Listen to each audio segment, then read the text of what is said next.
Purina believes no one should have to make the impossible choice between their own safety and their pets. But nearly half of domestic abuse survivors delay leaving because they can't bring their pets with them. Through the Purple Leash Project, Purina is helping create more pet-friendly domestic violence shelters so survivors and their pets can escape and heal together. Visit Purina.com/purple to learn more. Hey, the vibes are slipping. I think it's time to bring out the Velveeta shells and cheese. The holidays are a time to go all in on indulgence. Headline your meals with the rich, creamy meltiness of Velveeta shells and cheese and satisfy your holiday cravings like no other. Bring that main course energy to your side dish. Celebrate extra with Velveeta these holidays. This is a Rogue Media Network podcast.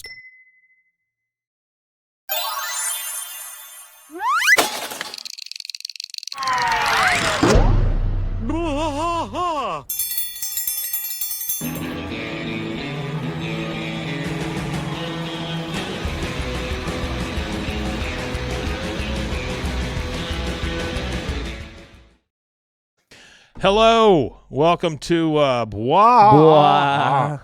King of the Hill podcast. I'm Mike. And I am Rusty. And this garbage shut brought to you by A Terrible Week. Woo.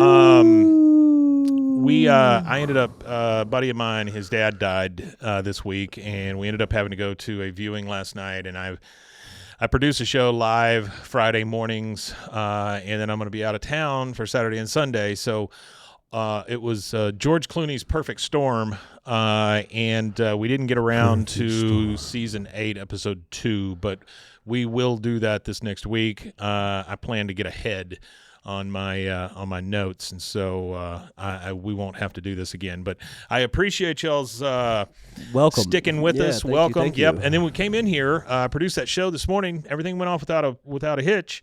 We get in here to do Bois, and one of the cameras doesn't work. The board flakes out on us. I mean, it's been a calamity of errors. Yeah, Artie, that episode morning. is the Skateboarding Jesus episode, right? That's the next one. Oh, is it? Oh, yeah, I like I'm pretty that. sure. Yeah, that's a good because one. Pastor K or whatever is voiced by Gene Simmons. What's up? I was in a box. And then there's like some kids in it that are in the group, and they're voiced by Sum 41, the band. Does that mean we get to talk about Ace Frehley? We could talk about Ace Frehley. Yeah, Ace Frehley passed away this last week. Yeah, we could speak freely about Ace Frehley. Did you? He was a star child. Yes, he was. He's the one with the star. Yeah, he was the second one, right?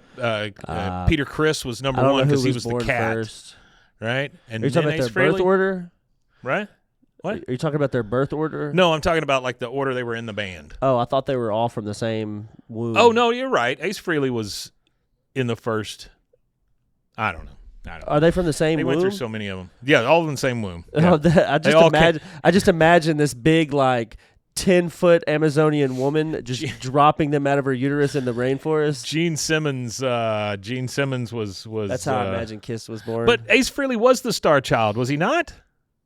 Good morning, Star Child. I don't know. The Earth I really says, thought he was. Hello. Now I'm saying. Now it's Good telling me that I don't morning, have any Star power Child. on my laptop, Yeah. so that's cool. You guys stick with us for a second. I'll be right back. He's going to talk to you about King of the Hill. Yeah, maybe about King of the Hill. All right, so King of the Hill has always been a show about food, believe it or not. What do y'all think about that? What do y'all think about King of the Hill's food show? We always hear stuff like fruit pie enthusiast, culinary risk taker Bobby over there with the lutefisk. Bobby with the lutefisk from Minnesota. And then what else did Bobby eat? Bobby ate fruit pies. Well, yeah, not just fruit pies. Oh yeah, we had a fan. There's a fan. Let me run real quick to the Instagram here. So there's a fan that's been tagging me in their daily activities as they're listening to King of the Hill, and one of the ones I got was I'm cooking up some hand pies. Is that what was that the language? Yeah, gotcha. Was the language used hand pies? Hand pies. Yeah, I think that's what this lady Is that a pie made from a hand? here called them. Let's see. It really here. was always a food show, though. I mean, because there was so much food that was attached to that. I mean, even if you just take Hank's profession. Yeah. It No, was she all sent me a about picture grills. of her dog who retrieved a empty beer can off the porch when a gust of wind blew it off. Let's see if I can forward this to you really quick, Mike. She sent a picture of her dog No, a video of her dog when a can blew off. when a can. You have access to the Rogue Media one, right? Mm-hmm. Okay, that's the one I'm sending it to then. I have all the access to all the things, to all the everything. to all the stuff. All right, well, I sent it to you. But, yeah, she sent me a picture of her Oh, dog, there we go. which I thought was awesome. It's a video of her dog, which was cool. And then Gary Weber said, thanks for bringing the original King of the Hill series podcast back. So he was pleased with episode 8 or the season 8 coming back, and I'm sure this episode will disappoint him because we didn't continue on. And then we have this is what it is. It's the Hungry Girlfriend on YouTube or on Instagram. She tagged me, and in her hand she had a cherry fruit pie, and she said, "God dang fruit pies." Oh yeah. Yeah, an Okie. Oh, that's nice. Yeah. Honestly, I would love for us to start getting more of those kind of things. Where Oh, I love that stuff. Yeah. yeah, where it's just people checking in. I would love that. Yep, Peggy and meatballs. Oh, yeah, here's another Frito one. pie, lutefisk, fruit pies. All kinds of stuff. Yeah. Well, just steaks in general, hamburgers. meat, I mean, it was yeah, all big part meat eaters. of it. It was all part of it. And then here's another one. Hey, Rusty and Mike. This is from, I don't think I read this one. This is from September. Hey, Rusty and Mike, I'm on season 3, episode 25 of y'all's podcast. I just wanted to message real quick and just say I love the podcast and it helps me get through work. Oh, thank you. I am watching King of the Hill for the first time ever. Yeah, well, I did read this one, I'm pretty sure. And I watch a few episodes at home and then listen to the podcast at work. Well, I've already read that one, but appreciate you bang. again, Ace. Thanks, bud. Yeah, I thought I had Ghetto some other Cowboy ones. 33. Yeah, propane. You're new, propane accessories. I believe. And thank you for being here. Chicken tartare, yeah, or as Cotton calls it, arsenic. Yeah, there's a lot of that. I feel like it was always a food show, and that does kind of go into what I had to talk about as well. Yeah, they correlated. That's why I kind of wanted to add them together. There's a good article in Time Magazine from August, and this is called King of the Hills Bobby Was Never Meant to Grow Up. This is written by Judy Bergman, who is a TV critic for the Time Magazine. Okay. And basically she talks about, the new thing and how they came back from Saudi Arabia. She kind of does all the exposition to get us all set up here, talking about John Redcorn, talking about Dale, all the antics, the Bush stuff, all of that stuff. And then she goes on to say that the Hills boy has now grown into an adult man he was never meant to be. Now, I don't know that I agree with all of this, but we're just going to kind of go through it and talk about it real quick. One reason we know how much time has passed in the alternate universe is the adult animation is that Bobby Hill, who is aged from 11 to 13, is now 21. Instead of going to college, he has pursued his passion for meat and become the chef and part owner of Dallas restaurant he describes as a traditional Japanese barbecue with a fusion of flavors and techniques from the German traditions of the Texas Hill Country.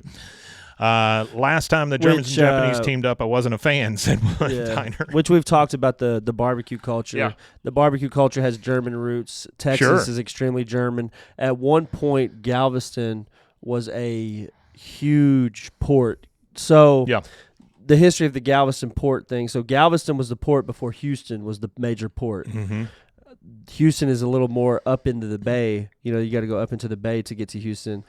Galveston is a barrier island. Yeah. So Galveston used to be the big port of entry for immigrants too. It was the southern Ellis Island, if you will. Oh, okay. So everybody that was pouring into the south was pouring in through Galveston. And Yeah. if you go and you look and you do the history on it, it's a shit ton of Germans. And if you look at a lot of central Texas, if you look at a lot of the hill country, really a good portion of Texas that is the Anglo part of Texas. If you look up and down I-35, even in San Antonio, you can find German influence. And Oh, stuff yeah, like that. absolutely. Sure. The German influence So when you talk about people who settled Texas, of course you had the original settlers, which they called the original 100 or whatever, that came with Sam Houston. Yeah. They weren't the great population. They were the ones who just came here and said, well, we're going to take over Texas. But the greatest part of the population was Germans. Right. And not just Germans, but that German, Czech, Polish, that area there. Eastern European. Yeah, European. So she says something about Bobby growing up, and then goes about the first episode where we see Bobby coming out of a dorm after he's spent the night with a girl there. Yeah. She says, what is Bobby doing on said campus? Exiting a dorm where he's just spent the night with a college girl who told him that their hookup was a one-time thing, sent him on his way. This moment is preceded by a cringe-worthy scene in which Peggy is awakened by her ringing cell phone. It's Bobby butt dial, all heavy breathing and moans. In theory, I am pleased for Bobby Hill. Good for him. He can get it. But hearing him have sex? No, thank you. So she is a little weirded out by the fact that Bobby is now sexually active. He's grown up. He's a man. And I can kind of understand that, I mean, because the last time we saw this kid, he was, hiking his pants up and saying things that came off of like vaudevillian acts from a million years ago. Yeah, I actually watch silent films at work because I have a computer or whatever near where I work at, and I don't have the computers don't have speakers. Yeah. So I could literally watch a movie and get something from it and not have to. I watch a lot of Buster Keaton. So she talks about how Bobby became like the quintessential representation of preteens and teenagers and stuff in adult animation. It says it was pre-Tina Belcher, pre-Big Mouth, just a mess of curiosities and talents and delusions and hormones. And that's why Bobby was so popular, because he was so awkward, but yet he was okay with himself, Yeah. And now this new Bobby, he's not the same person. But if you want to read that article, like I said, it's in Time Magazine. It's from August, and the author's name is Judy Berman. So she's a little weirded out by the fact that Bobby's a grown-up man now, and he's having sex, and he's working, and he's not part of the there's something to be said for the way The Simpsons does it, where no one ever ages, time never passes, although they keep having Halloweens, there's never a year that goes by. So there's something to be said for that. But yes, Artie, that is real life. And King of the Hill has always been different in that it is not a cartoon, right? I would say that The Simpsons is more of a cartoon than King of the Hill is. King of the Hill has always felt like a slice of life dramedy to me. While it's very funny, there's a lot of really sweet, heartfelt moments in it. And if you're going to go that way with a show, then your characters are going to grow up. I mean, they're going to get older. They're going to have different problems. Yeah, absolutely. There's only so much you can squeeze out of Bart riding a skateboard. There's only so much you can squeeze out of Bobby eating fruit pies and being awkward. He does have to grow up. And I think it was the only way to handle this, honestly. To be able to age these characters up gives us entirely new material. It gives us entirely new things that we can identify with, which is also a high mark for King of the Hill. We've always been able to identify with characters, situations, plot the whole lines. Point of it's a slice of life. It really is. And so if you're gonna love it for that, then you have to be willing to let these characters grow up and grow out, become different people. Well, I think that's what's unique about like the approach that Mike Judge has taken to revivals, because he did the same thing with Beavis and Butthead. He made Beavis and Butthead, which is crazy. And it's crazy because it has to be more dynamic, I guess, for you, because Beavis and Butthead was more relevant to you at the time it came out than it was to me. Yeah. And now you're seeing them as portrayed as somebody that is similar to your age. Yeah. And it's like fresh to do that, because everybody else just, whenever they revive Futurama or any of these other things, nobody ages up or anything like that. It's just a continuation of what's already been going on. And I think that's what really made King of the Hill, the revival, so like good to me, is we got to explore different parts of these characters. So my whole, since 2009, since the show's been off the air, that's what I've thought about. Well, what are they doing? Well, like, what would Bobby be doing in today's age? What would Hank Hill? Where would Hank Hill be at right now? Where would Peggy be at? What would they be doing? Yeah, would, absolutely. Would Bill be dead? Would Bill be alive? Was Bill made it? I love the fact that they're older. So I love really to hear enjoy about it. those things. Yeah, well, it allows you to grow with the characters. Like when last time King of the Hill was on TV, I was 19 and I'm now 35. So it's like this whole life I've lived and experiences I've had now, and I get to relate all these experiences to these characters in a different way than I could as a teenager. I was in the box as the show's always been based on reality, so it just makes sense, and it does make sense that they grow up. Is talking about Mike Judge with Beavis and Butthead. He had the perfect opportunity to just keep them the same age too, because would it have mattered? No, it wouldn't have mattered at all. But you can see the brilliance of Mike Judge in that, and let's talk about this for just a second. MTV is gone. It no longer exists. They officially they shut it Rob down. Dyrdek bled them dry, and that was the end of it. And they shut it down. So literally, it was a cow. Just imagine a cow in a field that's just skin and bones, and Rob Dyrdek's down there just yanking on the teat. Still trying to get that milk out. The last drop. Finish training for the day? Time to fight post-workout fatigue with Core Power Protein Shakes. They're packed with 26 grams of high-quality protein to build muscle and electrolytes to help hydrate. The nutrition you need to help your body replenish, rebuild, and repair post-workout so you can power on to the next one. Champion your recovery with Core Power. Visit corepower.com to learn more. Hey, this is Bill Simmons from the Bill Simmons Podcast, here to tell you that Michelob Ultra, the official beer partner of the NBA, is bringing NBA fans closer than ever this season with chances to win great prizes, including courtside tickets. Enter now at MichelobUltra.com/courtside. Michelob Ultra Courtside 25 to 26. No purchase necessary. Open to U.S. residents 21 plus. Begins on October 1st, 2025 and ends on June 30th, 2026. Multiple entry periods. See official rules at MichelobUltra.com/courtside for free entry deadlines, prizes, and details. Hey, the thing is, like, I never thought that Beavis and Butthead would outlast MTV. But had you not changed their characters, had you not aged them up, well, I don't know that you could go with all the internet content they go with now. Well, I was reading an article about MTV. Actually, it was somebody who was an executive or something at MTV at some point or another around the dawn of the digital age, and they were like, we tried to transition to the digital age, but the traditional media, because MTV was still a part of a traditional media company at the time, they didn't. Viacom, right? They underestimated the digital market, and they didn't adapt correctly. Yeah, they tried to adapt, but their adaptation wasn't very good. What they should have done is they should have done like what Vivo did for music videos on YouTube. Vivo cornered the market on, like, every major artist has a Vivo, where their VEVO or whatever it is, where the music videos go to. I'm sure anybody that's been on YouTube watched a music video knows what I'm talking about.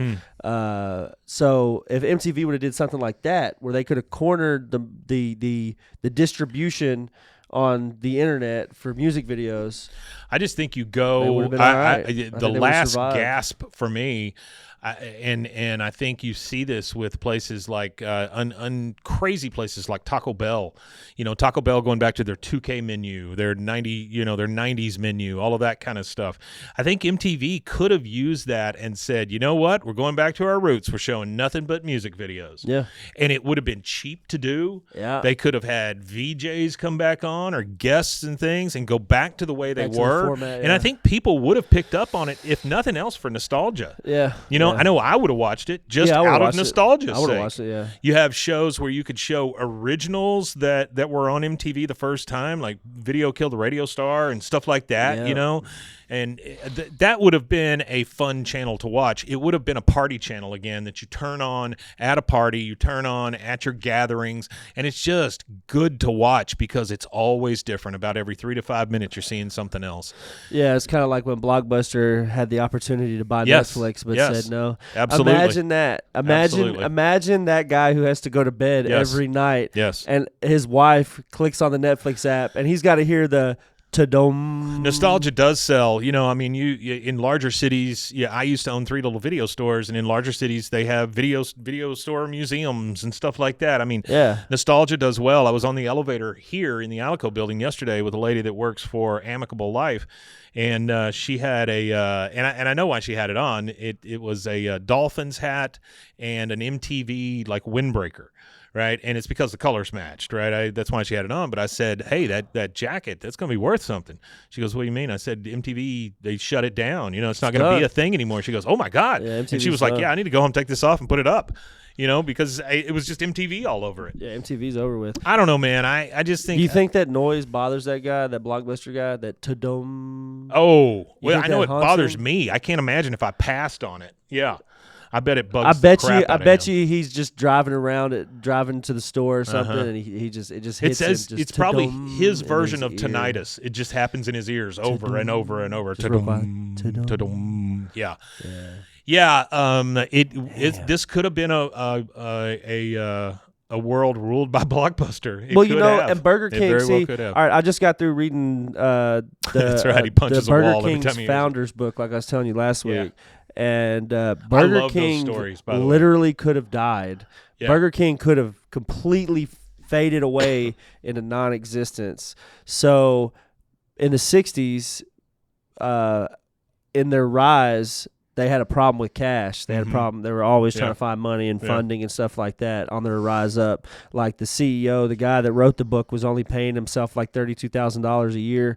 That's a lot of money for the 60s. Sure. But for a CEO of a company that has 500 or 600 different stores, that's not very much. And he even said in the book, he said, me and the guy that he was helped building it with, they said that they both took less money because they were more worried about building the brand than Yeah. they were Yeah. about paying their pockets. They were more worried about making sure the franchisees were taken care of and stuff like that. Absolutely. So they ended up selling the company to Pillsbury. Okay. And when they sold it to Pillsbury, Pillsbury had this traditional business vision that just doesn't work for Burger King. Burger King had a I specific can see business that. model, and it was similar to McDonald's model, but McDonald's at the time was killing the real estate market.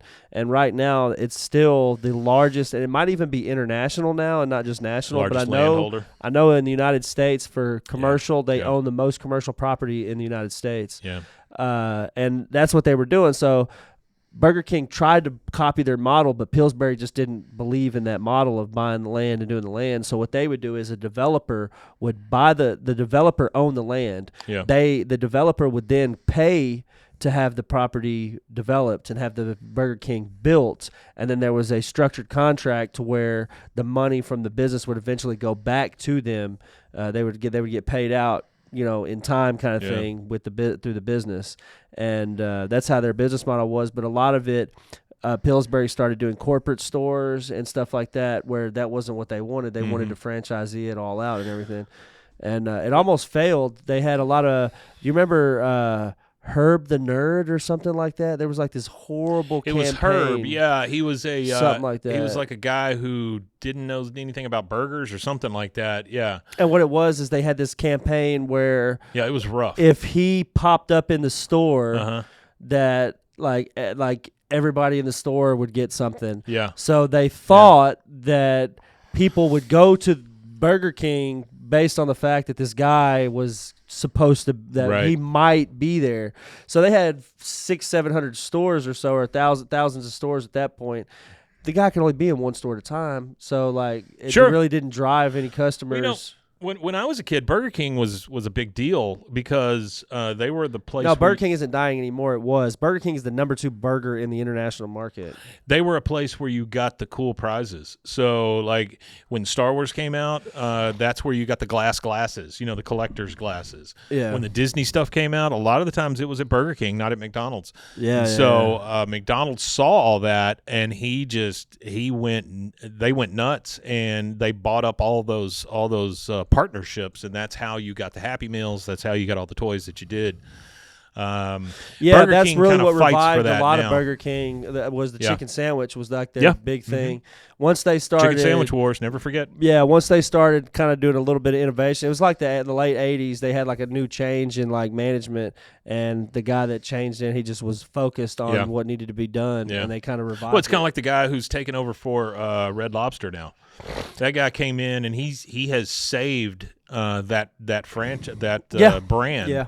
And they are really starting. They get number one. They got rid of unlimited shrimp or whatever it was. They got rid of that. What they all need to get away from too is the frozen shit. Yeah. but they'll never Yeah. get away from that. Yeah. That's a business model. There and that- is- well, that's the thing with Burger King too. Is they created They created 3 separate businesses when they were first starting out to support the Burger King business. Burger King did. Burger King. Okay. They created a construction company Oh, to build their to own build stores? the own stores. So they the guy that was already building their stores, they Yeah. went to him with a contract, said, "Can we do this? I think it was shares or something Huh. they gave him in the business, or That's they interesting. paid him X amount of money Yeah. in the contract." So they set that up. That's Yeah. called like First Construction or First Florida Construction or something like that Okay. was the name of that company. Okay. Then they started a kitchen equipment company. So the original Burger King was called Insta Burger King. I and it remember was that. 2 guys that started it. Yeah. Well, those guys ended up selling all the rights to the guy that wrote this book. His name's James McLemore or something like that. I can't remember his name exactly. He loves thrift shops. But they sold the Insta Burger King. They were doing franchises, and that guy ended up buying all the stores they had and buying the rights to Burger King and dropped the Insta. But they had this thing called the Insta Broiler. Yeah, I know a ton of Burger Kings that close, but they do that. They close in markets that don't succeed. He's and got the then Lord they of the Ring build goblets. stores in markets that do. Burger King is the number 2 international chain for burgers. They fight with Wendy's. It goes Boyga. back and forth between them. Boyga. But they started the kitchen equipment. So the Insta Burger King, their whole shtick was the Insta Broiler and the Insta milkshake machine that they had. So the Insta Broiler, the Burger King guy, when he took over it was a inefficient piece of equipment. It always broke down. Yeah. So his partner hit it with a hammer and was like, "Fuck this piece of equipment. I can make a better one." So they hired machinists and stuff, and they designed their own. Made their own Well, burger. when they made their own, they then turned that into a business, and they started to make their own broilers Yeah, as that's well. And then they started another one for food distribution. So what a lot of companies, a lot of growing pains and fast food companies was, how do we get food continuity across yeah. the board? So he started his own food distribution. So They were able to control those 3 parts all of to be the able to control business it. Yeah. and those 3 parts for other businesses. Which was unprecedented at the pretty time. Which was unprecedented at the time. Well, no, actually, it wasn't He to loves the support. BK It was knowledge. only to support Burger King. It wasn't to support Yeah. any other businesses. It Yeah. was to support all the franchisees. So the franchise owners would then buy the products from Burger Right, King. right. So they didn't have to go buy their products from mom and pop. They Yeah. could buy it all through Burger King. And that's become a staple for most franchises at this point. You have to buy your stuff Yeah. from us, But the eventually, franchise host. eventually it phased out because Yeah. he allowed them to acquire they could get their own ingredients from somewhere else. They Yeah. just had to be matching ingredients. Yeah. So eventually, all the franchise owners are so far away, it just doesn't make sense to buy it from him. So I it love phased out that kind eventually, of. Artie says we had a Burger King on his campus that was part of the business program teaching kitchen, restaurant management, hospitality franchise. That's cool. I love those kind of stories. Like I've said this before, and I've told Rusty several times. Yeah, you watched this the stuff movie on The the- Founder. yeah, I love yeah. that movie. I think it's a good movie. I think it's a good Well, they knew representation each of other what too. happened. Yeah. Ray Kroc and the Burger King guy, Yeah. they knew each other because they were competing in the same market. Yeah. And Ray Kroc really he you could almost say he's a crook the way he did those 2 guys. He I did, mean, yeah. he did them kind of dirty, but that's just business because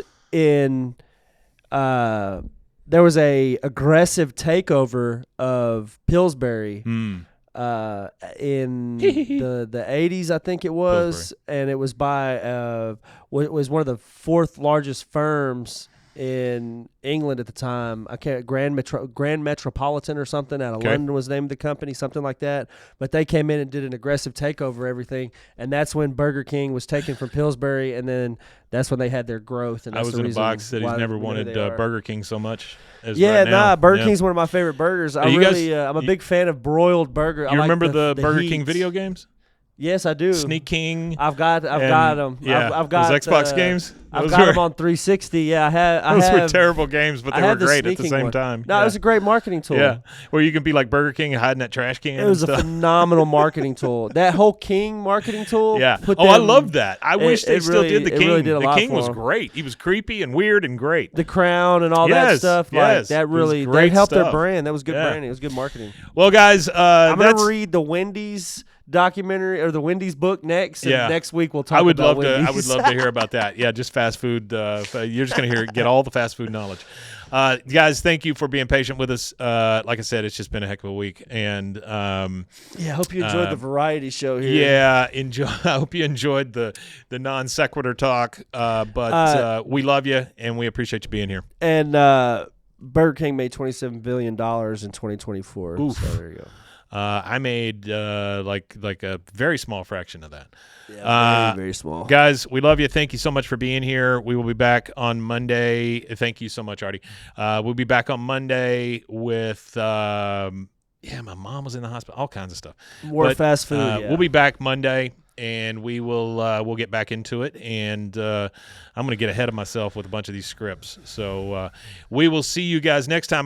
But you want to tell them where they can find us if they need to? Yeah, if you like this episode and you want more episodes like this, This episode. go ahead and drop us an email at bwaaakoth@gmail.com and let me and Mike know if you would like to hear me and Mike talk about stuff that's More not fast King food. of the Hill, whether it's just anything, whatever you want to hear us talk about. I'm a wealth of Tell us how much you love this trivial shot. knowledge. This shot is awful. I've also got some weird German knowledge to end it with. So just to wrap this up and get out of here because the studio's got to be wrapped up for another show. So Pete Sousa on his way in. Yeah. So the quick fact about Germans in Texas: Germans in Texas were they're actually the only group of Europeans to never violate a treaty that they made with a Native American group. Oh, wow. Huh. They made a treaty with a group of Comanches, and they never broke the treaty. The treaty existed up until Texas became a part of the United States, and the United States did what they do. Also, they were very against slavery. They're abolitionists, if anything, and they were against conscription. So the Confederates came down to Texas to say, hey, it's time for y'all to go to war. Right. The Texas Germans actually fought. There was actually a skirmish between Texas Germans and the Confederate Army. They were massacred, but they fought against them to stand up for their principles. Amazing. It was called the Massacre at Nueces. Okay. Nueces, if y'all want to read about that. There you go. All right. Well, there you go, guys. I think you're more well-rounded individuals now for having listened to this. Either that or you're dumber, one or the other. Rusty, Bar trivia experts, if nothing else. let's get the hell out of here. One thing left to say. Wima Tanya. Wima Tanya indeed, guys. See you later.